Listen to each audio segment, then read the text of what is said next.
Hello class.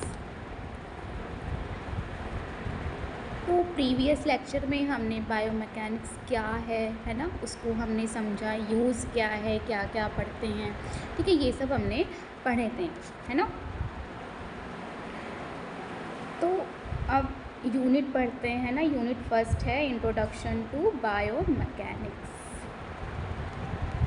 First है इसमें क्या, डेफिनीशन ऑफ बायोमैकेनिक्स।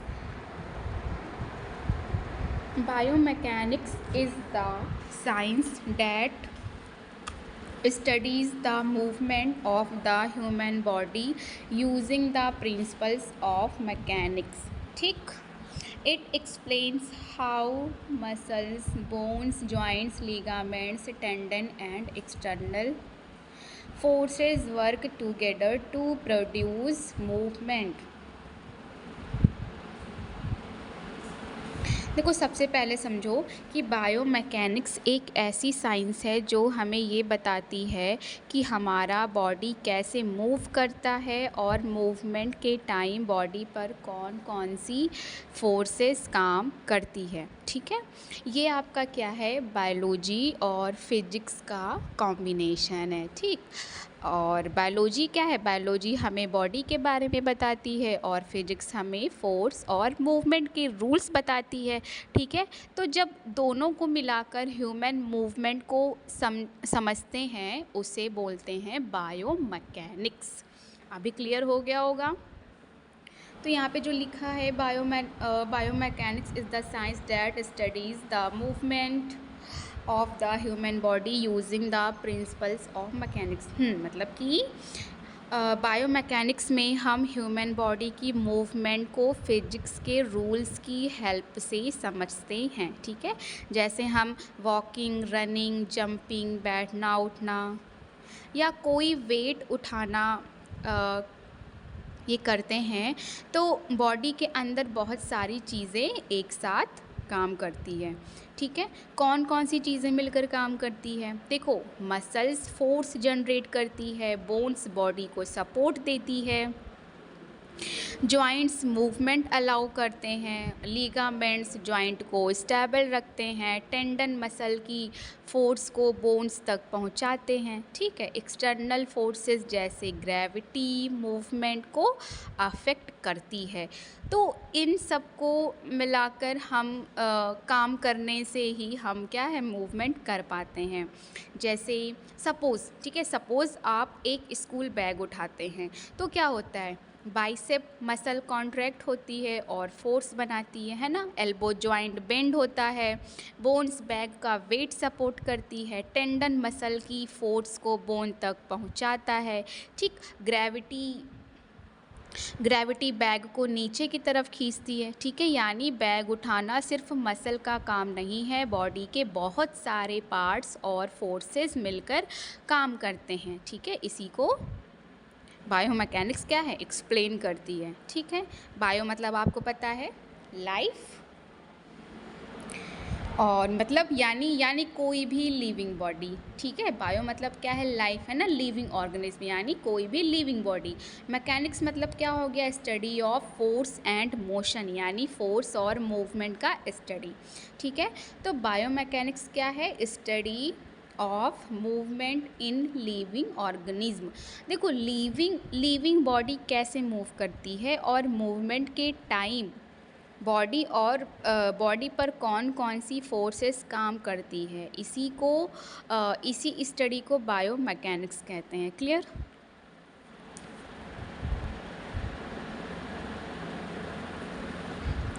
मसल्स क्या है, मसल मूवमेंट करवाती है, बोन्स सपोर्ट देती है, जॉइंट्स मूवमेंट अलाउ करते हैं, और फिजिक्स के फोर्सेस मूवमेंट को कंट्रोल करती हैं। ठीक है, इन सब की स्टडी ही बायोमैकेनिक्स है।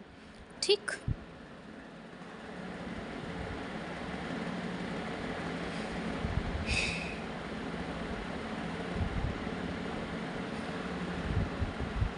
नेक्स्ट है ऑब्जेक्टिव ऑफ बायोमैकेनिक्स। ऑब्जेक्टिव मतलब क्या है, पर्पज़ या एम, कि हम बायोमैकेनिक्स पढ़ते क्यों हैं, राइट। तो क्या है, फर्स्ट लिखा है to understand normal human movement, to identify abnormal movement. ठीक है, फर्स्ट क्या है, to understand normal human movement, मतलब कि नॉर्मल बॉडी का मूवमेंट कैसे होता है इसको समझना। जैसे एक हेल्दी पर्सन कैसे वॉक करता है, कैसे बैठता है और कैसे सीढ़ियाँ चढ़ता है। क्लियर। नेक्स्ट है टू आइडेंटिफाई एबनॉर्मल मूवमेंट, मतलब कि अगर किसी पर्सन की मूवमेंट नॉर्मल नहीं है तो उस प्रॉब्लम को पहचानना। जैसे स्ट्रोक पेशेंट का एक पैर घसीटना या लिम्प करके चलना एबनॉर्मल मूवमेंट है। ठीक है। नेक्स्ट है टू प्रिवेंट इंजरीज़, मतलब कि बॉडी को सही तरीके से यूज़ करके इंजरी से बचाना। जैसे अगर कोई पर्सन गलत पोस्चर में हैवी वेट उठाता है तो बैक पेन हो सकता है। सही बायोमैकेनिक्स इंजरी को प्रिवेंट करती है। क्लियर। नेक्स्ट है टू इम्प्रूव फिज़िकल परफॉर्मेंस, मतलब बॉडी की परफॉर्मेंस को बेटर बनाना। जैसे एथलीट को रनिंग, जंपिंग और थ्रोइंग की करेक्ट टेक्निक सिखाई जाती है ताकि परफॉर्मेंस इम्प्रूव हो। ठीक। नेक्स्ट है to help rehabilitation after surgery, मतलब क्या है कि इंजरी के बाद पेशेंट को दोबारा नॉर्मल मूवमेंट सिखाना। ठीक है। जैसे फ्रैक्चर या लिगामेंट इंजरी के बाद फिजियोथेरेपिस्ट एक्सरसाइजेस करवाता है ताकि पेशेंट फिर से नॉर्मल चल सके। ओके, तो ये सारे थे ऑब्जेक्टिव। नेक्स्ट है कंपोनेंट्स ऑफ बायोमैकेनिक्स। देखो मेन बायोमैकेनिक्स के कंपोनेंट क्या क्या हैं इसको समझो। बोन्स हैं, मसल्स है, जॉइंट्स हैं। ठीक है। बोन्स मतलब क्या है, देखो बोन्स बॉडी को सपोर्ट देती है और बॉडी का फ्रेम वर्क बनाती है। ठीक। जैसे अगर बोन्स ना हो तो बॉडी खड़ी भी नहीं हो पाएगी। ठीक है। मसल्स में क्या है, मसल फोर्स प्रोड्यूस करती हैं। जैसे जब आप बॉटल उठाते हैं तो बाइसेप्स मसल कॉन्ट्रैक्ट होती हैं। नेक्स्ट है आपका जॉइंट्स मूवमेंट अलाउ करते हैं, है ना।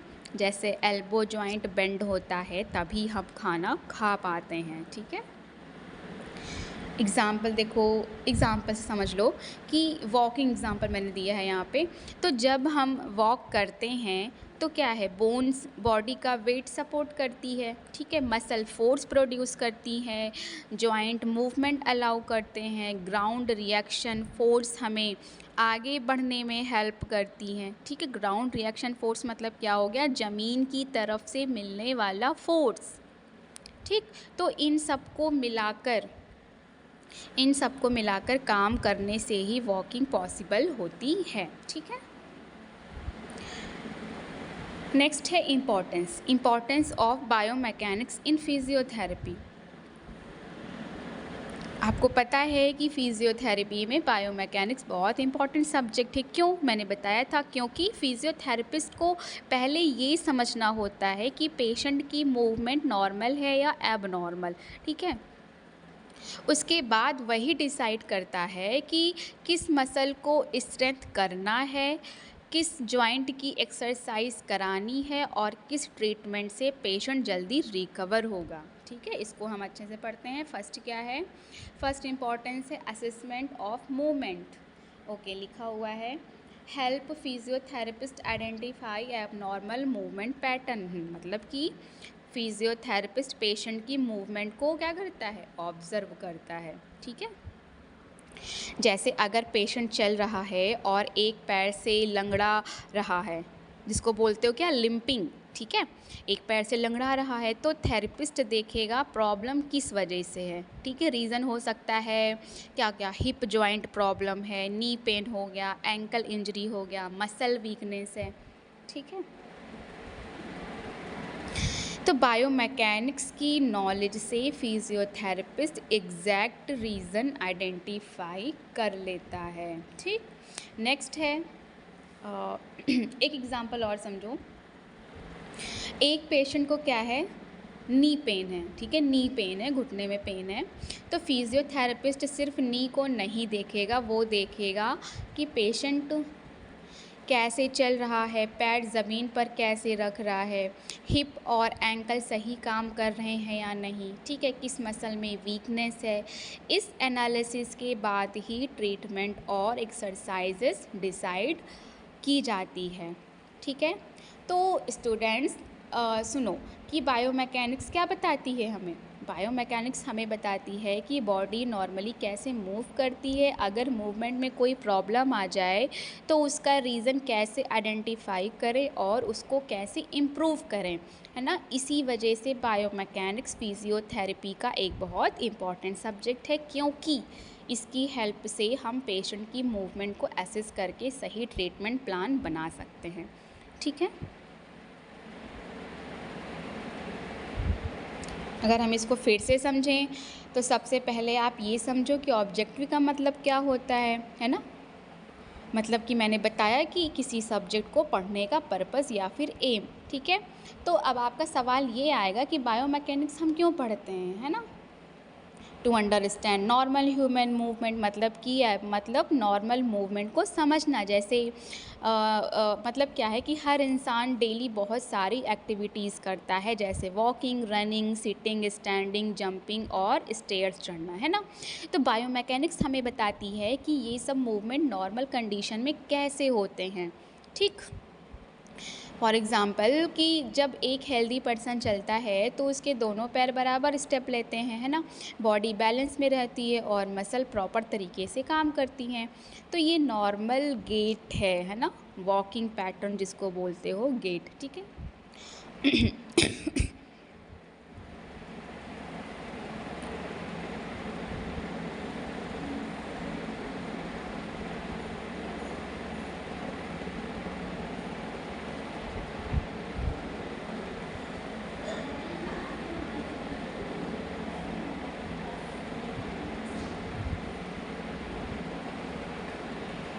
इम्पॉर्टेंस में आपने समझा कि फिज़ियोथेरेपी के लिए, है ना, फिज़ियोथेरेपिस्ट के लिए बायोमैकेनिक्स क्यों इतनी इम्पॉर्टेंट है, तो मैंने बताया क्योंकि फिज़ियोथेरेपिस्ट का मेन काम क्या है, मूवमेंट को इम्प्रूव करना होता है, ठीक। मतलब कि जब पेशेंट क्लिनिक में आता है तो थेरेपिस्ट पहले उसकी मूवमेंट ऑब्जर्व करता है ना, वो देखता है कि पेशेंट कैसे चल रहा है, किस जॉइंट में प्रॉब्लम है, कौन सी मसल वीक है, पेन किस मूवमेंट में हो रहा है, ठीक। तो ये सब जो है बायोमैकेनिक्स की नॉलेज की हेल्प से ही पॉसिबल होता है। क्लियर।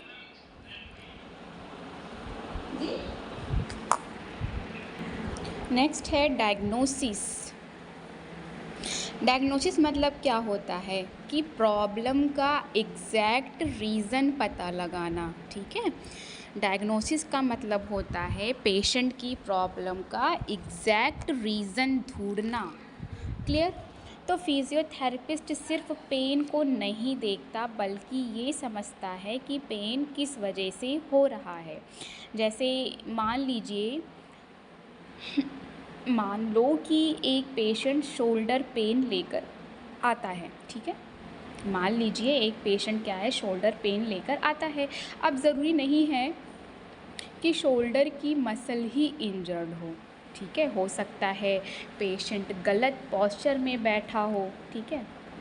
हो सकता है क्या कि पेशेंट गलत पोस्चर में बैठता हो या कंप्यूटर पर गलत पोजीशन में काम करता हो, ठीक। इसी वजह से शोल्डर पर एक्स्ट्रा स्ट्रेस पड़ता है और पेन होने लगता है, ठीक। यानी प्रॉब्लम मसल में नहीं बल्कि पुअर बायोमैकेनिक्स में है, ठीक है। इसीलिए डायग्नोसिस में बायोमैकेनिक्स बहुत इंपॉर्टेंट रोल प्ले करती है। क्लियर। नेक्स्ट है ट्रीटमेंट प्लानिंग, ठीक है, मतलब कि ट्रीटमेंट का प्लान बनाना, ठीक है। तो डायग्नोसिस के बाद फिजियोथेरेपिस्ट ट्रीटमेंट प्लान बनाता है, ठीक है। तो बायोमैकेनिक्स की हेल्प से थेरेपिस्ट डिसाइड करता है कि कौन सी एक्सरसाइज देनी है, कितनी एक्सरसाइज करवानी है, कौन सी मसल को स्ट्रेंथ कराना है, कौन सा जॉइंट इम्प्रूव करना है। क्लियर। जैसे क्वाड्रिसेप्स स्ट्रेटनिंग आफ्टर नी सर्जरी। जैसे कि अगर पेशेंट की नी सर्जरी हुई है तो पहले क्वाड्रिसेप्स मसल वीक हो जाती है। ठीक, फिजियोथेरेपिस्ट बायोमैकेनिक्स की नॉलेज से समझता है कि वॉकिंग के लिए क्वाड्रिसेप्स स्ट्रॉन्ग होना बहुत ज़रूरी है, इसीलिए सबसे पहले क्वाड्रिसेप्स स्ट्रेटनिंग एक्सरसाइजेस करवाई जाती है। क्लियर। नेक्स्ट है इंजरी प्रिवेंशन।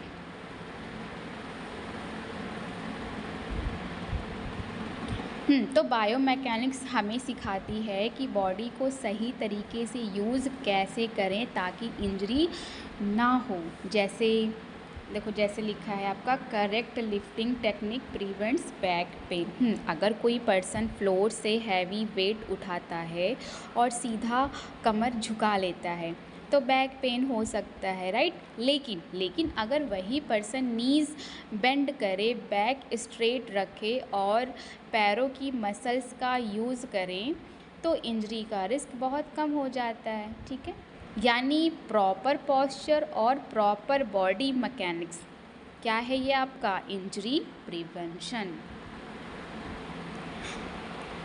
नेक्स्ट है स्पोर्ट्स परफॉर्मेंस, मतलब कि स्पोर्ट्स में परफॉर्मेंस इम्प्रूव करना।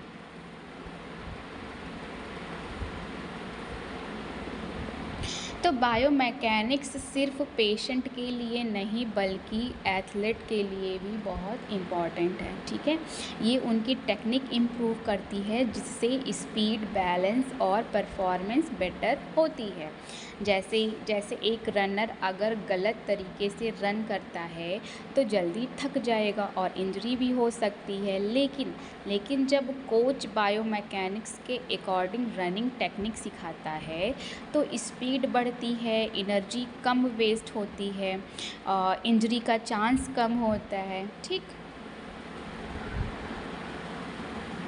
नेक्स्ट है रिहैबिलिटेशन, मतलब कि रिहैबिलिटेशन मतलब क्या है, रिकवरी के बाद नॉर्मल लाइफ में वापस लाना। ठीक है, रिहैबिलिटेशन का मतलब है इंजरी हो गया या फिर सर्जरी है ना, इंजरी या सर्जरी के बाद पेशेंट को दोबारा नॉर्मल मूवमेंट सिखाना। जैसे मान लो कि किसी पेशेंट की ACL रिकॉन्स्ट्रक्शन सर्जरी हुई है। ठीक है, ACL रिकॉन्स्ट्रक्शन सर्जरी हुई है तो सर्जरी के बाद पेशेंट नॉर्मल वॉक नहीं कर पाता। ठीक, तो फिजियोथेरेपिस्ट बायोमैकेनिक्स की हेल्प से वॉकिंग प्रैक्टिस करवाता है, बैलेंस एक्सरसाइज करवाता है, मसल स्ट्रेटनिंग करवाता है, रेंज ऑफ मोशन इम्प्रूव करता है। ठीक है, धीरे धीरे पेशेंट नॉर्मल चलने लगता है ना। इसी प्रोसेस को क्या कहते हैं, रिहैबिलिटेशन कहते हैं। क्लियर। नेक्स्ट है prosthetics and orthotics. Prosthetics and orthotics. ठीक है, सबसे पहले इन दोनों का मतलब हम समझते हैं, है ना। प्रोस्थेटिक का मतलब है आर्टिफिशियल बॉडी पार्ट। प्रोस्थेटिक का मतलब है आर्टिफिशियल बॉडी पार्ट, मतलब कि जब किसी एक्सीडेंट या डिजीज़ की वजह से किसी का हाथ या पैर काटना पड़ जाए तो उसकी जगह आर्टिफिशियल लिम्ब लगाया जाता है। ठीक है, जैसे आर्टिफिशियल लेग है ना, आर्टिफिशियल हैंड हो गया, मतलब कि बायोमैकेनिक्स की हेल्प से आर्टिफिशियल लिम्ब इस तरह डिज़ाइन किया जाता है कि पेशेंट नॉर्मल चल सके। ठीक, फिर क्या है ऑर्थोटेटिक्स। हाँ, ऑर्थोटिक्स का मतलब समझते हैं। ऑर्थोटिक्स का मतलब है ऐसे डिवाइसेस जो बॉडी को सपोर्ट या करेक्ट करते हैं, है ना। ये बॉडी पार्ट को रिप्लेस नहीं करते, सिर्फ सपोर्ट देते हैं। जैसे नी ब्रेस हो गया, एंकल ब्रेस है आपका, और सर्वाइकल कॉलर हो गया। ठीक है, यही सब है। तो बायोमैकेनिक्स की हेल्प से ये डिवाइसेस पेशेंट के अकॉर्डिंग डिज़ाइन किए जाते हैं। ठीक है, तो ये हमने पढ़ा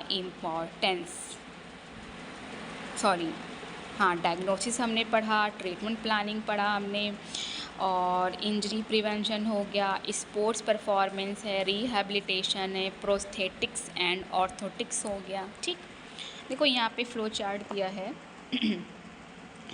इसको समझते हैं। पहले क्या है, बायोमैकेनिक्स है ना। सबसे पहला क्या है, सबसे पहले फिजियोथेरेपिस्ट बायोमैकेनिक्स की नॉलेज यूज़ करता है। फिर क्या है, असेसमेंट है ना। असेसमेंट में क्या है, पेशेंट को ऑब्जर्व करता है, ठीक है, कि कैसे चल रहा है, कहाँ पेन है, कौन सी मसल्स वीक हैं। फिर है आपका डायग्नोसिस, इसमें क्या है, प्रॉब्लम का एग्जैक्ट रीज़न पता लगाता है। ठीक है, डायग्नोसिस में क्या है, प्रॉब्लम का एग्जैक्ट रीज़न पता लगता है। फिर है आपका ट्रीटमेंट, उस रीज़न के हिसाब से ट्रीटमेंट प्लान बनता है। ठीक, फिर है आपका एक्सरसाइज, इसमें क्या है, पेशेंट को सूटेबल एक्सरसाइज करवाता है। ठीक है, फिर है आपका रिकवरी, इसमें क्या है, पेशेंट धीरे धीरे रिकवर होने लगता है। फिर है आपका नॉर्मल फंक्शन, आखिर में क्या है, आखिर में पेशेंट अपनी नॉर्मल डेली एक्टिविटीज़ जैसे वॉकिंग, स्टेयर्स चढ़ना और बैठना उठना दोबारा आसानी से कर पाता है।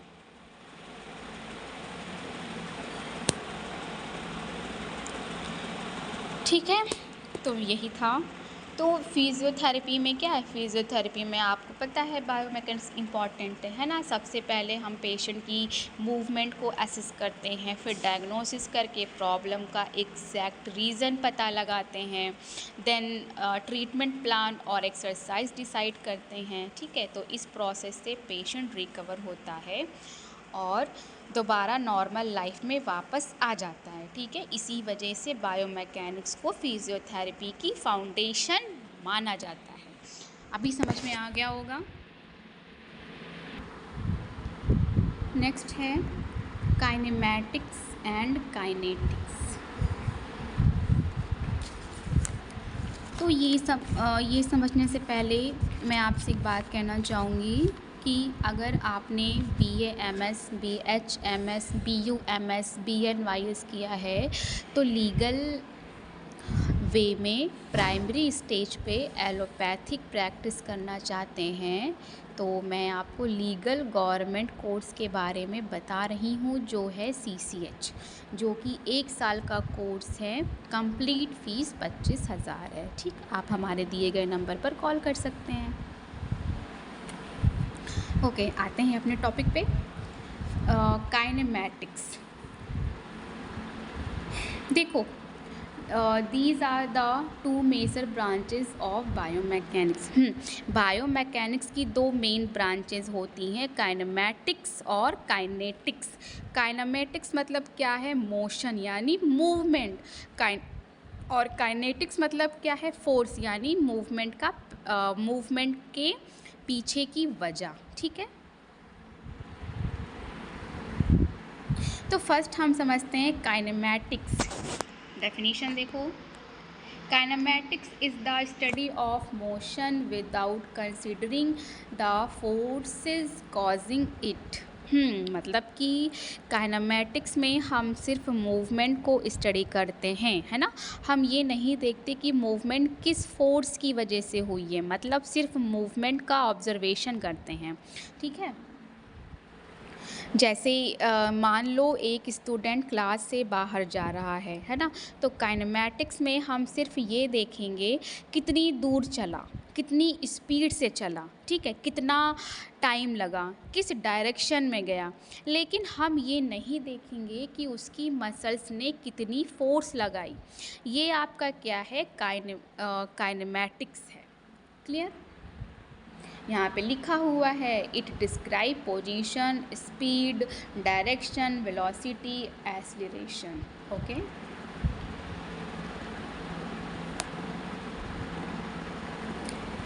तो फर्स्ट क्या है, पोजीशन। पोजीशन मतलब पर्सन या ऑब्जेक्ट किस जगह पर है। जैसे स्टूडेंट क्लास के अंदर बैठा है, उसकी जो करंट लोकेशन है वही उसकी पोजीशन है। नेक्स्ट क्या है, स्पीड।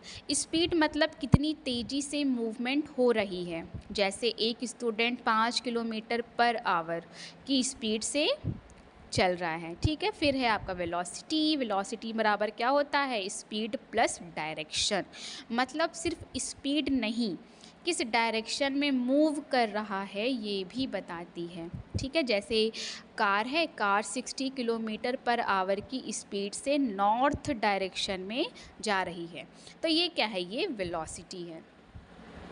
नेक्स्ट है एसिलरेशन, एसिलरेशन मतलब स्पीड का बढ़ना या कम होना, ठीक है। जैसे बाइक पहले 20 किलोमीटर पर आवर से चल रही थी, थोड़ी देर बाद 50 किलोमीटर पर आवर हो गई, तो ये क्या है, यही एसिलरेशन है। फिर है आपका डायरेक्शन, मतलब मूवमेंट किस डायरेक्शन में हो रही है, जैसे क्या है, फॉरवर्ड हो गया या फिर बैकवर्ड है या फिर लेफ़्ट है, राइट है, ठीक।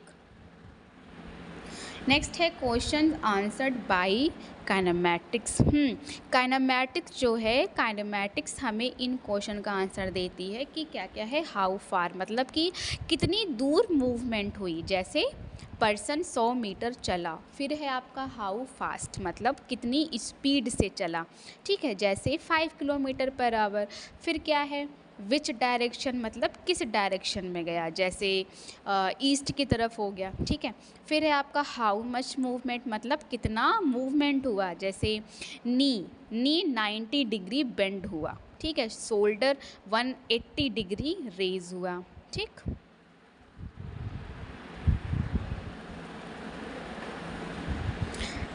एक पर्सन वॉक्स 10 मीटर, सपोज़ करो एक पर्सन 10 मीटर वॉक करता है, तो काइनेमैटिक्स क्या बताएगी, डिस्टेंस यानी कि 10 मीटर हो गया, ठीक है। स्पीड मतलब क्या हो गया, 4 मीटर पर आवर हो गया, ठीक है। डायरेक्शन क्या है, स्ट्रेट हो गया।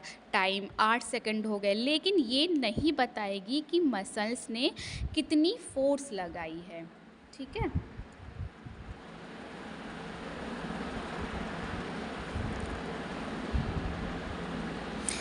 तो काइनेमैटिक्स जो है सिर्फ मूवमेंट को डिस्क्राइब करती है, याद रखिएगा, ये मूवमेंट का रीज़न को एक्सप्लेन नहीं करती है। मैंने क्या बोला, काइनेमैटिक्स सिर्फ मूवमेंट को डिस्क्राइब करती है, मूवमेंट के रीज़न को एक्सप्लेन नहीं करती है, ठीक है। जैसे एक पेशेंट धीरे धीरे चल रहा है, ठीक है, तो काइनेमैटिक्स सिर्फ इतना बताएगी कि पेशेंट स्लो वॉक कर रहा है, 20 मीटर चला, राइट साइड लिम्ब कर रहा है, लेकिन क्यों लिम्ब कर रहा है, मसल्स वीक है, पेन है या जॉइंट स्टिफ है, ये काइनेमैटिक्स नहीं बताती है, ठीक है। ये कौन बताता है, ये काइनेटिक्स बताती है, ठीक है, कंफ्यूज नहीं होना, ओके। जैसे क्लासरूम का एग्जांपल मैं बता रही हूँ कि अगर एक पेशेंट लिम्ब करके चल रहा है, ठीक है, अगर एक पेशेंट लिम्ब करके चल रहा है तो काइनेमैटिक्स बोलेगी पेशेंट स्लो वॉक कर रहा है, राइट लेग से लिम्ब कर रहा है, ठीक है, 20 मीटर चला।